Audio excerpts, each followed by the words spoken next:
Hi, I'm Chris with Carnival Cruise X, and this is episode 222 of Yakety-Yak, straight from the Yak's mouth.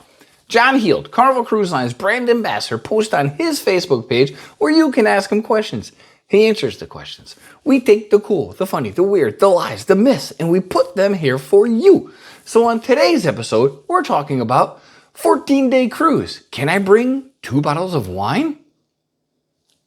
Automatic gratuities. Can you just build them into the fair price? Cold weather ports. Does the boat have heat? There's a whole bunch of new crew members. How do they get introduced to the rest of the crew members? And I went on a cruise in January 2026, but they still have the 2025 VIFP pins. And this is straight from the Yak's mouth.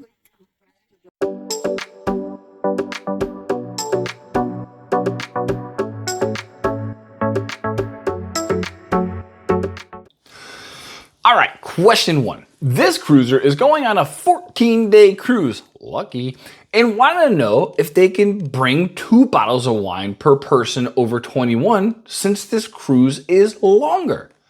John said he's afraid it still is only 1 bottle of wine, even though it is a longer cruise. So traditionally on each cruise, you can bring 1 bottle of wine per person per cabin that is over 21 years of age. Even though it's a 14-day cruise, it's still only 1 bottle of wine. Sorry. All right, question 2. This cruiser wanted to know if there's any consideration being given to doing away with the automatic gratuities and adding that amount to the cruise fare or calling it a service fee so you know what your cruise total is up front. John said he is not aware of anything being looked at around this and believes most people that remove their gratuities probably tip more or the same in cash, and he also knows that some people give nothing. So let me ask you, what do you think about this controversial topic? Because it gets asked a lot. Me personally, I think the automatic should be on there. I mean, I guess you should allow people to remove them, but I don't know. I don't think they should, because that's just me. Anyway, put your answers in the comments below. So if you like to tip the crew and you're okay with it being kept in there, I agree. Speaking of like, if you like what you see and you enjoy cruising content, please like and subscribe. We would greatly appreciate that. Question 3. This cruiser asked about sailing from a cold weather port.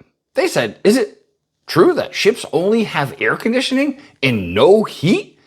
John said they do have heat, but sometimes it's not as warm as other people are used to at home, especially on cruises out of Baltimore.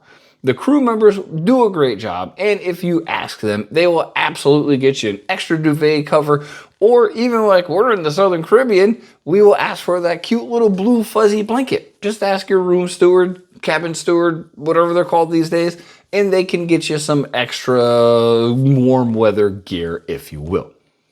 Question 4. This cruiser was curious about the crew, and when people either change contracts or assignments or are new in general, how are they introduced to the staff that's currently on the ship? They imagine it can be an extremely nerve-wracking process because walking into a ship with 1,900 people on somebody's ship, crew members that you've never met.